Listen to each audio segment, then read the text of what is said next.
जय हिंद साथियों, आज के इस क्लास में आप सभी का बहुत बहुत स्वागत है। तो साथियों, बिहार पुलिस सिपाही की नई भर्ती 2025 के लिए आज आपका न्यू प्रैक्टिस सेट नंबर दूसरा चलेगा।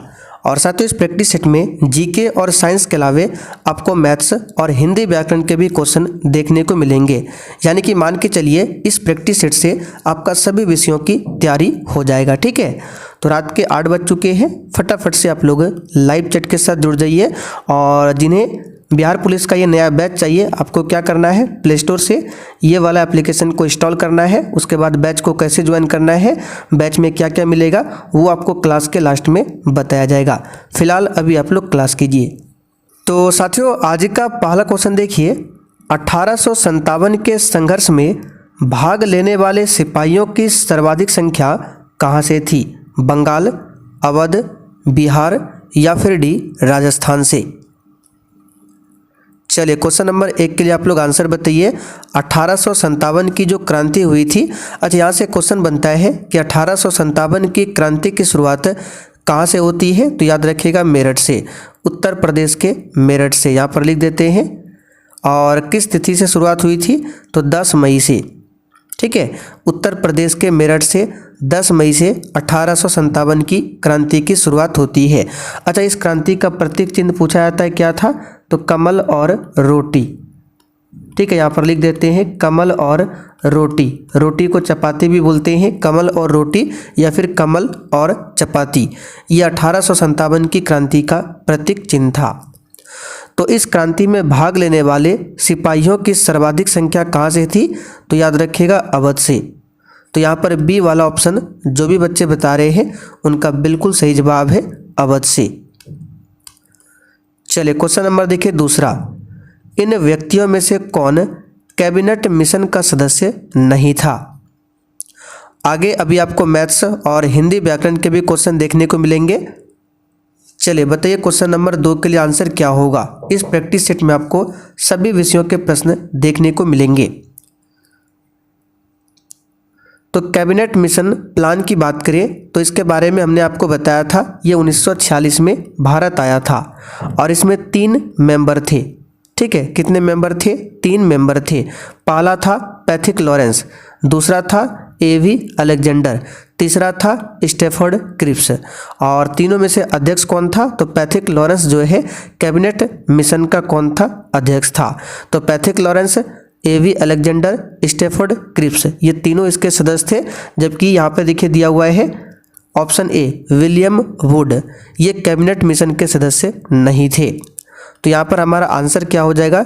A option. याद रखिएगा विलियम वुड कैबिनेट मिशन के सदस्य नहीं थे।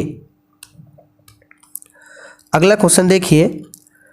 वर्ष 1937 के चुनाव में कितने प्रांतों में कांग्रेस का मंत्रिमंडल बना था? और साथियों, ये जो नया मिक्स प्रैक्टिस सेट स्टार्ट हुआ है, ये कल ही स्टार्ट हुआ है। आज आपका दूसरा प्रैक्टिस सेट चल रहा है। तो जिन्होंने अभी तक बैच को ज्वाइन नहीं किया है, आप लोग देर मत कीजिए, फटाफट से आप लोग बैच को ज्वाइन कर लीजिए। और इस बार 2025 में अगर आपको बिहार पुलिस में जाना है तो आपको अभी से तैयारी में लगना होगा। जमकर आप लोग तैयारी कीजिए और डेली क्लास को अटेंड कीजिए। बाकी बैच को कैसे ज्वाइन करना है, कहाँ पर मिलेगा, PDF कैसे मिलेगा, नोट्स कैसे मिलेगा, क्वेश्चन बैंक कैसे मिलेगा, इसके बारे में आपको क्लास के लास्ट में बता देंगे। तो यहाँ पर क्वेश्चन नंबर 3 के लिए आंसर क्या हो जाएगा? ऑप्शन तीसरा 5। ठीक है, 1937 के प्रांतीय विधानसभा चुनाव में कांग्रेस पार्टी ने बिना किसी सहयोग के 5 प्रांतों में सरकार बनाई थी। कौन कौन सा प्रांत था? एक था संयुक्त प्रांत, दूसरा था बिहार, तीसरा था मध्य प्रांत, चौथा बॉम्बे और 5वां था मद्रास। अगला क्वेश्चन देखिए। इनमें से किसने भारतीय राष्ट्रीय कांग्रेस के प्रथम वार्षिक अधिवेशन की अध्यक्षता किया था? चलिए, क्वेश्चन नंबर 4 के लिए आप लोग आंसर बताइए। देखिए, भारतीय राष्ट्रीय कांग्रेस की बात करें, इसकी स्थापना कब होती है? कई बार हम बता चुके हैं, 28 दिसंबर 1885 को इसकी स्थापना होती है। और इसकी स्थापना के समय भारत का वायसराय कौन था? Lord Dufferin. इसकी स्थापना किसने किया था? A.O. ह्यूम ने, जो कि ए ऑप्शन में दिया हुआ है। और इसका प्रथम अधिवेशन कब हुआ था? तो 1885 में ही इसका प्रथम बैठक होता है, कहाँ पर, बम्बई में।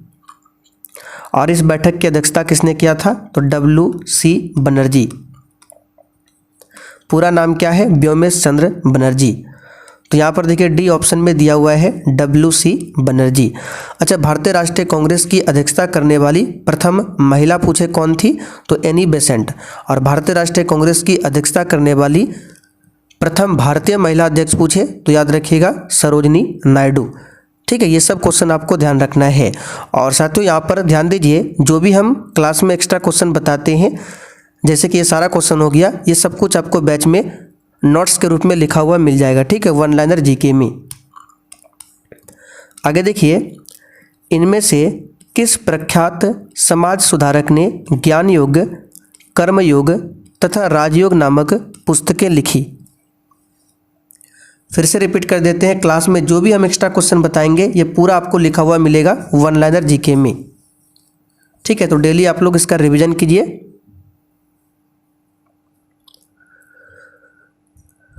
तो ज्ञान योग, कर्मयोग, राजयोग ये पुस्तकें किसने लिखी है, तो इसका आंसर हो जाएगा स्वामी विवेकानंद ने। यहाँ पर ए ऑप्शन आपका सही जवाब है। स्वामी विवेकानंद की बात करें तो किसके शिष्य थे, तो रामकृष्ण परमहंस के शिष्य थे स्वामी विवेकानंद। स्वामी विवेकानंद ने 1893 में जो शिकागो में धर्म सम्मेलन हुआ था उसमें भारत का प्रतिनिधित्व भी किया था। पूछा जाता है कब किया था, तो 1893 में। और 1897 में इन्होंने रामकृष्ण मिशन की स्थापना किया था। तो अगर आपसे पूछे कि रामकृष्ण मिशन की स्थापना किसने किया था, स्वामी विवेकानंद ने। कब किया था, 1897 में। अगला क्वेश्चन, पेरियार वन्यजीव अभयारण्य निम्नलिखित में से किस राज्य में स्थित है। और साथियों बैच में आपका सब्जेक्ट वाइज क्लास भी स्टार्ट हो चुका है, जिसमें आपका अभी साइंस का क्लास चल रहा है, ज्योग्राफी का भी चलेगा, पॉलिटी का भी चलेगा, हिस्ट्री का भी चलेगा, यानी कि फुल डिस्कशन के साथ सब्जेक्ट वाइज आपका क्लास वहाँ पर बैच में मिलेगा। ठीक है, क्लास का PDF, क्लास का नोट्स, क्वेश्चन बैंक, ये सारा कुछ आपको बैच में मिल जाएगा। और ये हमारा व्हाट्सअप नंबर है, आप लोग लिख लीजिए 9631887058। इस पर मैसेज करके भी आप लोग बैच के बारे में जानकारी ले सकते हैं। तो इसका आंसर हो जाएगा केरल।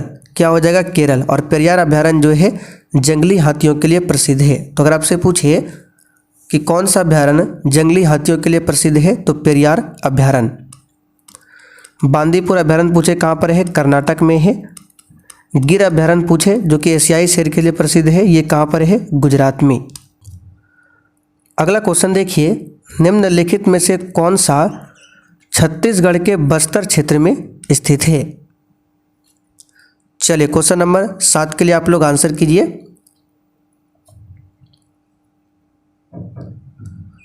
तो यहाँ पर इस क्वेश्चन का आंसर क्या हो जाएगा, ऑप्शन दूसरा, इंद्रावती राष्ट्रीय उद्यान। ये छत्तीसगढ़ के बस्तर क्षेत्र में स्थित है। यहाँ पर बी वाला ऑप्शन आपका सही जवाब है। आगे देखिए, निम्नलिखित नदी डेल्टाओं में से किन पर मैंग्रोव वन पाए जाते हैं। यहाँ पर आपको कोड के माध्यम से आंसर करना है। बताइए कौन कौन सा नदी होगा जहाँ पर मैंग्रोव वन पाया जाता है।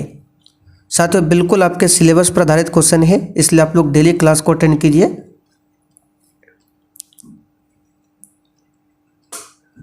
तो यहाँ पर देखिए सबसे पहले गंगा नदी तो होगा। अब गंगा के बाद आपका एक हो जाएगा स्वर्ण रेखा नदी। तो 2 और 4 यहाँ पर आंसर होगा। क्या होगा, 2 और 4। यहाँ पर देख सकते हैं तीसरा वाला ऑप्शन में दिया हुआ है 2 और 4। ठीक है, गंगा तो होगा ही। चलिए, तो गंगा के साथ आपका एक क्या हो जाएगा, स्वर्ण रेखा नदी। अगला क्वेश्चन, निम्नलिखित युग्मों में से कौन सा सही सुमेलित नहीं है।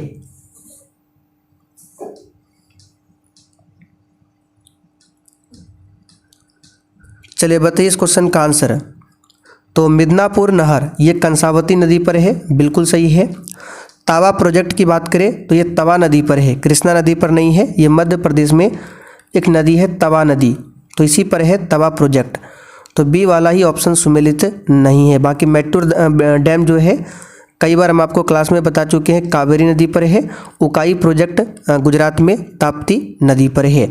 अच्छा, एक पूछा जाता है नागार्जुन सागर वो किस नदी पर है? नागार्जुन सागर बांध तो कृष्णा नदी पर। अलमाटी बांध भी पूछे, कृष्णा नदी पर स्थित है। अच्छा, कावेरी नदी की बात करें तो इसको क्या बोला जाता है? दक्षिण भारत की गंगा कहा जाता है कावेरी नदी को। फिर से रिपीट कर देते हैं, दक्षिण भारत की गंगा, जहाँ पे की रहे आपको आंसर करना है कावेरी। और दक्षिणी गंगा पूछे, दक्षिणी गंगा, तब आपको आंसर करना है गोदावरी। लेकिन दक्षिण भारत की गंगा पूछे तो कावेरी नदी। कावेरी नदी कहाँ से निकलती है? तो ये कर्नाटक में ब्रह्मगिरी की पहाड़ी से निकलती है कावेरी नदी। तो उद्गम स्थल कहाँ पर है? ध्यान रखिएगा, कर्नाटक में ब्रह्मगिरी की पहाड़ी। निम्नलिखित में से कौन सा राज्य का एक नीति निर्देशक सिद्धांत नहीं है? बिल्कुल टॉप लेवल का क्वेश्चन है, बताइए इसका आंसर। और साथियों, जैसे ही ये क्लास खत्म होगा इसका पूरा पीडीएफ आपको मिल जाएगा आंसर के साथ में। फिर आप लोग पीडीएफ से प्रैक्टिस कीजिएगा, ठीक है। पीडीएफ में प्रत्येक क्वेश्चन का नीचे आंसर मिलेगा आपको।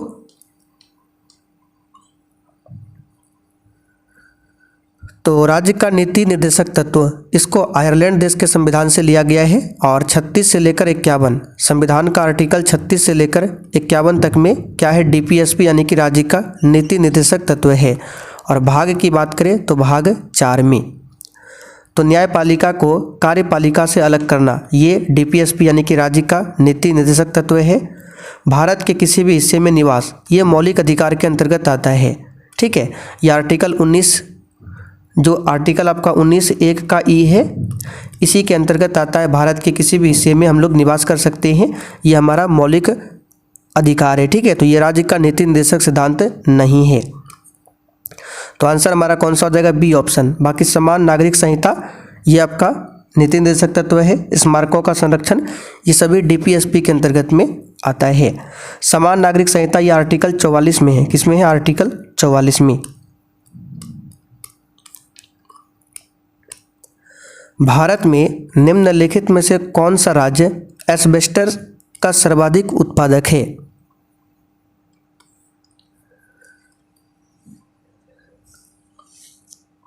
चलिए बताइए, एस्बेस्टस का सबसे अधिक उत्पादन करने वाला राज्य कौन सा है? राजस्थान। यहाँ पर डी ऑप्शन आपका सही जवाब है, राजस्थान, ठीक है। कॉफ़ी का सबसे अधिक उत्पादन कहाँ पर होता है? तो कर्नाटक में होता है कॉफ़ी। भारतीय मुद्रा छापी जाती है, एक भी क्वेश्चन को छोड़ना नहीं है। और साथियों, सेशन के लास्ट में आप सभी को कमेंट करके अपना अपना स्कोर जरूर बताना है कि आपने प्रैक्टिस सेट में कितने क्वेश्चन सही किए हैं। तो भारतीय मुद्रा की छपाई ऑप्शन के अकॉर्डिंग महाराष्ट्र के नासिक में होती है, ठीक है। ऑप्शन के अकॉर्डिंग महाराष्ट्र के नासिक में होती है। यहीं पर करेंसी नोट एवं सिक्कों की ढलाई भी होती है। तो यहाँ पर डी ऑप्शन आपका सही जवाब है। रिजर्व बैंक ऑफ इंडिया की बात करें, इसकी स्थापना 1 अप्रैल 1935 को हुआ था यंग हिल्टन आयोग की सिफारिश पर, ठीक है। और इसका राष्ट्रीयकरण हुआ था 1 जनवरी 1949 को। वर्तमान में इसका हेडक्वार्टर कहाँ पर है? मुंबई में है। सांची स्तूप किस राज्य में स्थित है?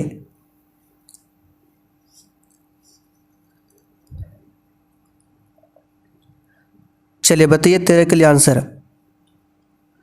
देखिए, सांची स्तूप जो है एक बौद्ध परिसर है जो मध्य प्रदेश के रायसेना जिला में स्थित है। कहाँ पर है? रायसेना जिला में एक शहर है सांची शहर, उसी में एक पहाड़ी की चोटी है, वहीं पर है ये स्तूप। तो आंसर क्या होगा? मध्य प्रदेश।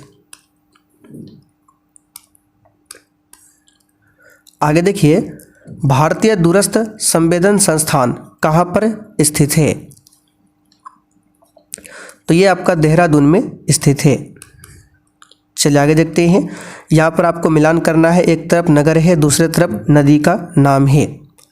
तो लंदन बताना है किस नदी के तट पर है? Antwerp, Rotterdam, Hamburg. तो लंदन आपका हो जाएगा टेम्स नदी, यानी कि एक आपका 3, यानी पहले हो जाएगा 3, ठीक है। उसके बाद एंटवर्प की बात करिए, हो जाएगा सेल्त नदी, सेल्त नदी जो कि 2 नंबर में दिया है। 3 के बाद 2, देखते हैं किसमें है 3 के बाद 2, 3 के बाद 2 इसमें भी है और इसमें भी है। एक और मिला लेते हैं। रॉटरडैम की बात करें, ये आपका राइन नदी हो जाएगा, राइन नदी, उसके बाद 1, ठीक है। उसके बाद आपका हैम्बर्ग बचा इल्वे, यानी कि 32-14। चलिए डी ऑप्शन में दिया हुआ है। निम्नलिखित नदियों में से कौन सी विषुवत रेखा को 2 बार पार करती है? बताइए कौन सी नदी है जो विषुवत रेखा को 2 बार पार करती है?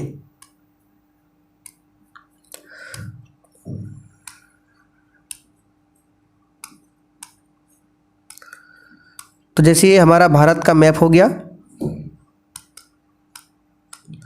चलिए बीच में ये आपका क्या हो गया, भूमध्य रेखा। ये आपका भूमध्य रेखा हो गया। ऊपर में 23.5 डिग्री ये क्या है आपका, कर्क रेखा है। और 23.5 डिग्री नीचे क्या है, ये आपका साउथ में मकर रेखा।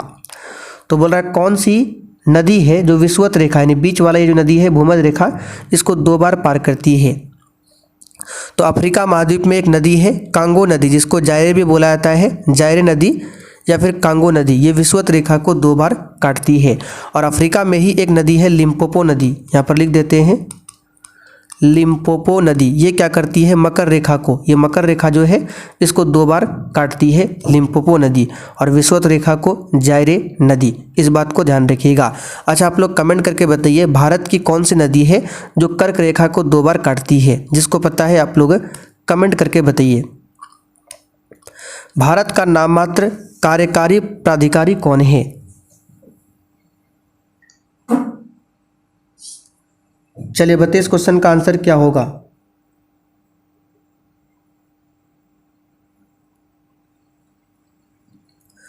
तो यहाँ पर देखिए कमेंट कर रहे हैं माही नदी, बिल्कुल सही है। भारत की एकमात्र माही नदी है जो कि कर्क रेखा को 2 बार काटती है। तो भारत का नाममात्र कार्यकारी प्राधिकारी कौन होता है? राष्ट्रपति होता है। सी ऑप्शन आपका सही जवाब है। कौन होता है? राष्ट्रपति होता है। यानी राष्ट्रपति जो है ये क्या होता है, कार्यपालिका का प्रमुख होता है, जो कि आर्टिकल नंबर 53 में बताया गया है। लेकिन वास्तविक प्रधान कौन होता है? तो प्रधानमंत्री, ठीक है। संघ में जो वास्तविक शक्तियां होती है वो प्रधानमंत्री के पास होती है। नाम मात्र का मुखिया होता है राष्ट्रपति। तो यहाँ पर सी ऑप्शन सही है। राष्ट्रपति पद के बारे में आर्टिकल 52 में बताया गया है, उपराष्ट्रपति पद के बारे में आर्टिकल 63 में बताया गया है, और राज्यपाल पद के बारे में आर्टिकल 153 में बताया गया है। गया में कांग्रेस अधिवेशन का महत्वपूर्ण विषय क्या था? देखिए क्लास में जो भी हम क्वेश्चन एक्स्ट्रा बताएंगे आपको ध्यान से सुनना है, क्योंकि यहाँ से क्वेश्चन आपके एग्जाम में बनेंगे। तो बिहार में कांग्रेस का 2 अधिवेशन हुआ था, ठीक है। एक हुआ था पटना बांकीपुर में, दूसरा हुआ था गया में। तो गया वाला अधिवेशन हुआ था 1922 में, ठीक है, 1922 में हुआ था। और इसकी अध्यक्षता किसने किया था? तो याद रखिएगा CR दास यानी चित्तरंजन दास ने गया में जो अधिवेशन हुआ था 1922 में, इसकी अध्यक्षता किया था। अच्छा बिहार में कांग्रेस का पहला अधिवेशन कहाँ पर हुआ था? तो बांकीपुर पटना, पटना के बांकीपुर में हुआ था 1912 में, और गया में हुआ था 1922 में, जिसकी अध्यक्षता किया था CR दास ने। और इसका महत्वपूर्ण विषय क्या था? विधान परिषद का प्रवेश। डी ऑप्शन यहाँ पर आपका सही है। निम्नलिखित में से कौन सा जापान का सबसे व्यस्त समुद्र पत्तन है? पत्तन का मतलब होता है बंदरगाह। और देखिए साथियों, जिन्होंने अभी तक सेशन को लाइक नहीं किया है, आपसे रिक्वेस्ट है आप लोग सेशन को भी साथ में लाइक करते चलिए। तो ये हो जाएगा जापान का योकोहामा समुद्र पत्तन। ये जापान का सबसे व्यस्ततम समुद्री पत्तन है। चीसा पानी गोर्ज कहाँ पर स्थित है? तो नॉर्मल सा क्वेश्चन है, ये नेपाल में स्थित है। नेपाल की राजधानी काठमांडू है। निम्नलिखित में से किस द्वीप समूह को सीप द्वीप कहा जाता है?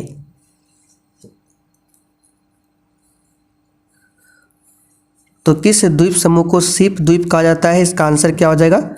फरो द्वीप को। सी ऑप्शन यहाँ पर आपका सही जवाब है, फरो द्वीप को। चलिए आगे देखते हैं। बिहार का पहला और इकलौता मीठे पानी में रहने वाला कछुआ के लिए पुनर्वास केंद्र कहाँ बनेगा? तो बिहार से संबंधित क्वेश्चन है, इंपॉर्टेंट रहेगा, याद रखिएगा। भागलपुर में। दक्षिण चीन सागर निम्नलिखित में से किस महासागर का हिस्सा है? बताइए, दक्षिणी चीन सागर जो है ये किस महासागर का हिस्सा है? तो याद रखिएगा इसका आंसर क्या होगा, पश्चिमी प्रशांत महासागर का। तो प्रशांत महासागर ऑप्शन में दिया हुआ है, ये सबसे बड़ा महासागर है, ठीक है। इसी के अंदर विश्व की सबसे गहरी खाई है मैरियाना गर्त। तो अगर आपसे पूछे मैरियाना गर्त किस महासागर में है, तो प्रशांत महासागर में। अच्छा, किस महासागर का आकार अंग्रेजी के एस अक्षर के समान है? तो अटलांटिक महासागर। ध्यान रखिएगा, आर्कटिक नहीं, अटलांटिक महासागर का जो आकार है वो अंग्रेजी के ABCD के एस अक्षर के समान है। आगे देखिए, नीति आयोग के विषय में निम्नलिखित में से कौन सा एक सही नहीं है? और एक भी दिन आपको सब्जेक्ट वाइज क्लास को छोड़ना नहीं है। साइंस का अभी आपका क्लास चल रहा है, तो डेली आप लोग कीजिए शाम 7:30 बजे, ठीक है। तो नीति आयोग की स्थापना 1 जनवरी 2015 को किया गया था योजना आयोग के स्थान पर। तो इसका गठन योजना आयोग के स्थान पर किया गया था, बिल्कुल सही है। इसका गठन जनवरी 2015 में किया गया था, ये भी सही है। यह सहकारी संघवाद के सिद्धांत पर आधारित है, ये भी सही है। इसमें एक पूर्णकालिक अध्यक्ष होता है, ये गलत है। इसमें पूर्णकालिक अध्यक्ष नहीं होता है, इसमें जो अध्यक्ष होता है प्रधानमंत्री होता है। कौन होता है इसमें अध्यक्ष? तो नीति आयोग में किसी पूर्णकालिक अध्यक्ष की व्यवस्था नहीं है, इसमें प्रधानमंत्री को ही नीति आयोग का पदेन अध्यक्ष माना जाता है। तो बी ऑप्शन ही आपका क्या है, सही नहीं है। भारत के किस पड़ोसी देश की आधिकारिक भाषा दिवेई है? बिल्कुल इसी टाइप के क्वेश्चन आपके एग्जाम में पूछे जाएंगे, बताइए इसका आंसर।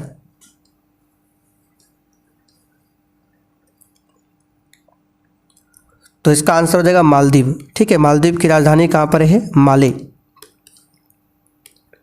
मेडिसिन में 2024 का नोबेल पुरस्कार किसने जीता है? चलिए, करंट अफेयर्स का क्वेश्चन है। तो 2024 करंट अफेयर्स का क्वेश्चन है, इसका आंसर याद रखिएगा विक्टर एम्ब्रोस और गैरी रूकन ने। सी ऑप्शन सही है। बिहार में मशरूम महिला किसका उपनाम है? बिल्कुल एग्जाम में आने वाला क्वेश्चन है, बताइए बिहार में मशरूम महिला किसका उपनाम है? तो इस क्वेश्चन का आंसर क्या हो जाएगा? बीना देवी। इसको याद कर लीजिए। वह ईरानी शासक कौन था जिसने 1739 में दिल्ली शहर पर हमला किया और भारी मात्रा में धन दौलत लूट लिया?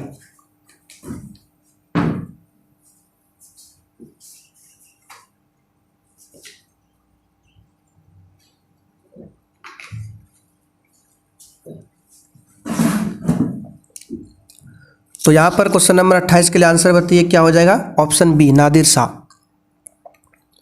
ठीक है। नादिर शाह ने 1739 में दिल्ली शहर को लूटा था। ऑप्शन हो जाएगा बी ऑप्शन। भारत सरकार ने राष्ट्रीय विकलांग वित्त निगम की स्थापना निम्नलिखित में से किस मंत्रालय के अंतर्गत की है? तो ये क्या है? सामाजिक न्याय एवं अधिकारिता मंत्रालय। बिहार सरकार द्वारा ठनका की पूर्व चेतावनी, ठनका मतलब जो बिजली बारिश के समय गिरती है, ठनका की पूर्व चेतावनी देने के लिए आपदा प्रबंध विभाग द्वारा कौन से ऐप को शुरू किया गया? तो इस क्वेश्चन का आंसर क्या हो जाएगा? इंद्र वज्र ऐप, ठीक है, याद रखिएगा इंद्र वज्र ऐप। अगला क्वेश्चन, भारत अंतर्राष्ट्रीय मुद्रा कोष का सदस्य कब बना था? अंतर्राष्ट्रीय मुद्रा कोष यानी IMF, ठीक है, इंटरनेशनल मॉनेटरी फंड। तो 1945 में बना था। डी ऑप्शन आपका सही जवाब है। इसका हेडक्वार्टर कहाँ पर है? वाशिंगटन DC में। वर्ल्ड बैंक का भी हेडक्वार्टर कहाँ पर है? वाशिंगटन DC में। चलिए अब कुछ क्वेश्चन हिंदी व्याकरण से देखते हैं। कुछ शब्द निम्नलिखित में से कौन सा सर्वनाम है? यानी कि ये जो वर्ड लिखे हैं कुछ, ये जो शब्द है कौन सा सर्वनाम है? सर्वनाम आपने पढ़ा होगा निजवाचक सर्वनाम, निश्चयवाचक सर्वनाम, अनिश्चयवाचक सर्वनाम, संबंधवाचक सर्वनाम, ठीक है। इसी में से आपको बताना है कुछ शब्द जो है ये कौन सा सर्वनाम के अंतर्गत में आएगा।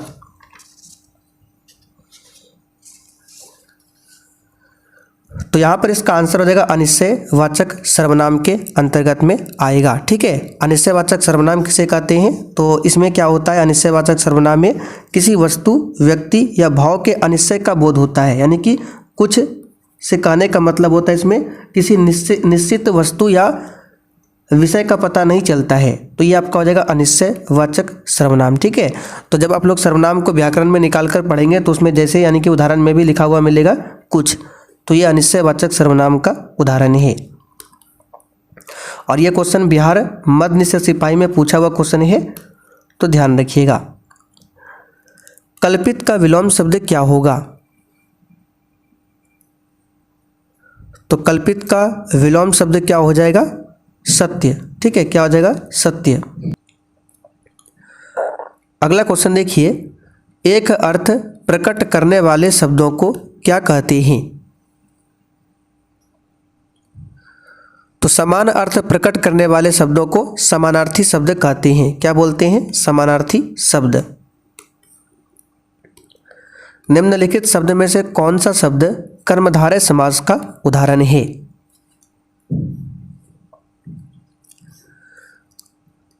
तो रात दिन आपका हो जाएगा द्वंद्व समास, त्रिलोक आपका क्या हो जाएगा? द्विगु समास। यहाँ पर बचा आपका भवसागर, ये जो है कर्मधारय समास का उदाहरण है। संज्ञा या सर्वनाम के जिस रूप से उसका संबंध वाक्य के किसी दूसरे शब्द के साथ प्रकट होता है उसे क्या कहते हैं? ये डायरेक्ट परिभाषा पूछा गया है, डेफिनेशन अगर आपको याद होगा तो आप लोग बिल्कुल आराम से बता सकते हैं। इसे कहते हैं कारक। ठीक है, संज्ञा या सर्वनाम के जिस रूप से उसका संबंध वाक्य के किसी भी दूसरे शब्द के साथ प्रकट होता है उसको कहते हैं कारक। ये डायरेक्ट कारक का डेफिनेशन पूछा गया है, तो ये आपको याद रखना पड़ेगा। अब चलिए यहाँ से मैथ के क्वेश्चन है, जिसको सॉल्व करना आता है आप लोग सॉल्व करके बता सकते हैं। तो यहाँ पर आप लोग ध्यान दीजिए, x बराबर 2 है, y बराबर 3 है, तब आपको x पर पावर y का मान निकालना है। तो यहाँ पर देखिए क्या है, x पर पावर y, x का मान कितना है? 2 है, इसके ऊपर y है तो y का पावर 3 है, तो 2 पर पावर 3 का मान क्या होगा? यानी 2 गुना 2। पावर का मतलब होता है जिस पर जितना पावर है उसको उतना बार लिखिए। तो 2 पर पावर 3 है तो 2 को 3 बार लिख दीजिए, तो ये हो जाएगा 8। देख सकते हैं सी ऑप्शन में दिया हुआ है। 6 आपको आंसर नहीं करना है, 2 गुना 2 4, 4 गुना 2 8। चलिए 38 नंबर देखिए। 38 नंबर में क्या है? 32 पर पावर 32 बटे कितना है? 243, और उस पर पावर है -4/5।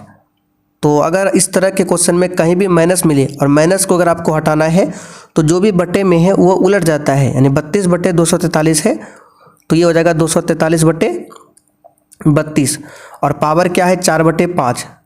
ठीक है, तो यहाँ पर देखिए माइनस था, ये माइनस हट गया। क्यों हटा? क्योंकि हमने इसको उल्टा दिया। तो जब भी आपको माइनस मिले तो सबसे पहले आपको माइनस को खत्म करने के लिए जो भी संख्या दिया रहे उसको आपको पलट देना है। अब 243 को आप लोग क्या लिख सकते हैं? तो 243 को लिख सकते हैं 3 पर पावर 5, यानी कि 3 को अगर हम इस तरह से 5 बार गुना करेंगे तो ये आपका आएगा 243। तो हमने लिख दिया 3 पर पावर 5, ठीक है, बटे 32 को लिख सकते हैं 2 पर पावर 5, ठीक है, 2 को 5 बार लिखेंगे तो 32 ही आएगा, और इस पर पावर कितना है? 4/5। अब चलिए सबको अलग कर लेते हैं। तो 3, यहाँ देखिए पावर क्या होता है? आपस में गुना होता है, तो इसको इस तरह कीजिए 3 पर पावर 5 और गुना क्या हो जाएगा? 4/5। फिर उसी प्रकार नीचे क्या होगा? 2 पर पावर 5 हो जाएगा, ये पहले से है, और इस पर पावर कितना? 4/5, तो ये आपका गुना में आ जाएगा। तो 5 से 5 कट जाएगा, यहाँ पर भी 5 से 5 कट जाएगा, तो क्या बचा? 3 पर पावर 4, और नीचे क्या बचा? 2 पर पावर 4। तो 3 पर पावर 4 का मान क्या होगा? यानी 3 को 4 बार लिखेंगे तो कितना होगा? आप लोग कर लीजिएगा, ये होगा 81, और 2 को 4 बार लिखेंगे तो होगा 16। यहाँ पर देख सकते हैं बी ऑप्शन में दिया हुआ है 81/16। ठीक है, बेसिक कंसेप्ट है, ये आपको पता होना चाहिए। 5 पर पावर 0 गुना 8 किसके बराबर है?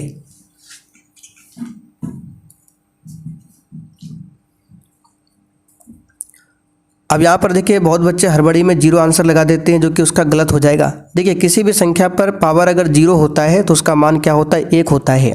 अगर x पर पावर 0 है तो इसका मान क्या होगा 1 होगा। मान लीजिए 100 है, इस पर पावर 0 है तो इसका मान भी क्या होगा 1 होगा। यानी किसी भी संख्या पर पावर अगर हम 0 लगाते हैं तो उसका वैल्यू 1 होता है। तो 5 पर पावर 0 है तो उसका वैल्यू क्या होगा 1। अब गुना 8, तो 1 गुना 8 कितना होगा 8। यहाँ पर देख सकते हैं सी ऑप्शन में दिया हुआ है। चलिए आखिरी क्वेश्चन, इसको सॉल्व कीजिए। तो इसको सॉल्व करने के लिए क्या करते हैं, हम बेस को बराबर करते हैं। यहाँ पर 3 है तो यहाँ पर भी हमको किसी प्रकार 3 लाना है। तो लिखते हैं यहाँ पर 3 पर पावर क्या है x प्लस 8। इधर भी हमको 3 लाना है तो 27 को हमको 3 के फॉर्म में तोड़ना है। तो 27 को लिख सकते हैं 3 पर पावर 3। ठीक है, 3 को 3 बार लिखे तो कितना होगा 27 ही होगा।